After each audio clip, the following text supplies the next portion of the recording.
Are you ready to take on Disney Lorcana's newest Illumineers quest, but need a little primer on the rules before you get started? Come along with me and I'll tell you everything you need to know to go ahead and beat Jafar and get back that Reforged Crown.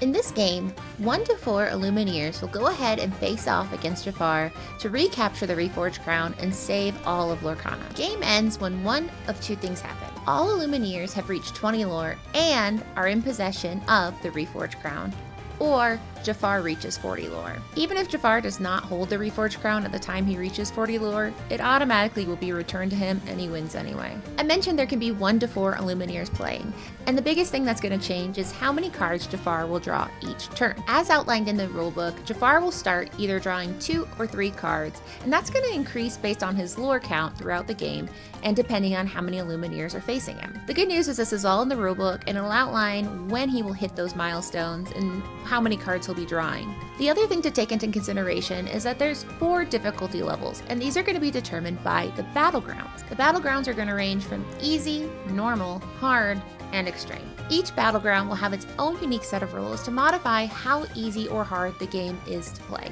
For example, on the easy battleground, all of Jafar's characters come into play exerted, which kind of helps you have a smoother time taking them off the board. That being said, the higher difficulties have changes that make it much more difficult. The battlegrounds also include special abilities that can be used throughout the game to help battle Jafar. The special abilities can be used by redeeming your lore for the ability, and each ability can only be used once per turn.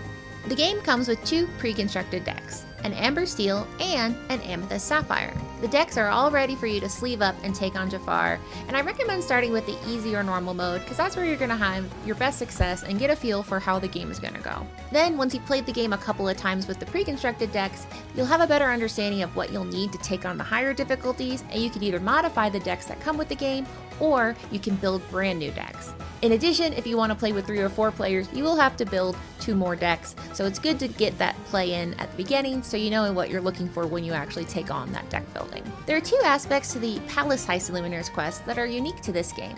The first thing is obstacles. Obstacles are a special type of location that Jafar has in his deck. They are called obstacles because they're designed to make it more difficult for you to capture the Reforged Crown and win the game. Unlike normal locations, Jafar cannot move his characters to these locations, so you'll notice that on the locations, the move cost is crossed out. But even more important, if Jafar has 1 or more location in place, you cannot steal the Reforged Crown. That means the Illumineers must find ways to banish these locations in order to steal the crown, and they can do so by challenging with their characters, using actions, or the abilities on the battleground cards. Another thing to note is the Reforged Crown. The Reforged Crown is a special item that can be stolen back and forth between Jafar and the Illumineers throughout the entire game. The crown will start with Jafar, and whoever holds the crown will gain 2 lore at the beginning of their turn. If Jafar holds the Reforged Crown, he can't lose, so it's critical that we get that crown from him. As I mentioned before, the crown can only be stolen if Jafar has no locations in play. To steal the crown, all Illumineers have to exert 1 character to get the crown. However, Jafar is able to steal the crown back using a few different conditions. One of his characters will state that the crown will be returned to him. If the crown is banished for any reason, it automatically returns to him. And if he reaches 40 lore, then it also automatically goes back to him. Since this is the reign of Jafar and we're in his palace, there's a few special rules that'll come into play. First, Jafar goes first. Second, Jafar does not need to pay ink in order to play a card. He just needs to have it available. So when he draws a card, if he does not have the ink available to play it, that card will go face down into his inkwell. However, if he does have enough ink, the card will resolve. Since his ink does not exert, that means if he has 3 ink in his inkwell and he draws 2 cards that cost 3 ink, he gets to play both of them. And last, if a card is returned to Jafar's hand, it will remain there until his next turn, and he will resolve that card first before he resolves any other cards he drew that turn. Jafar's turn is composed of 5 steps. First, we have Ready, which is when all of Jafar's cards will ready. Next is Set, and this is when he gains lore for any special things he has in play, including the Reforged Crown or locations. Third, we're going to go ahead and resolve the Row, which is in the middle part of his playmat and will move from left to right 1 at a time, and we'll resolve the cards by either questing or doing whatever the item says. Fourth, we're going to go ahead and draw. We'll draw 1 card at a time, face down, and place it into his hand. Lastly, we reveal. 1 at a time, we'll take the card from his hand, turn it face up, and see if he either has enough ink to play it, or we place it into his inkwell face down. Jafar's turn order is conveniently listed on the back of the rulebook, so I highly recommend keeping it next to you while you play, just so you have it to reference. The last thing to cover before you get started is the Illumineer's turn. And whether you're playing with 1 to 4 players, all the Illumineer's turns happen simultaneously.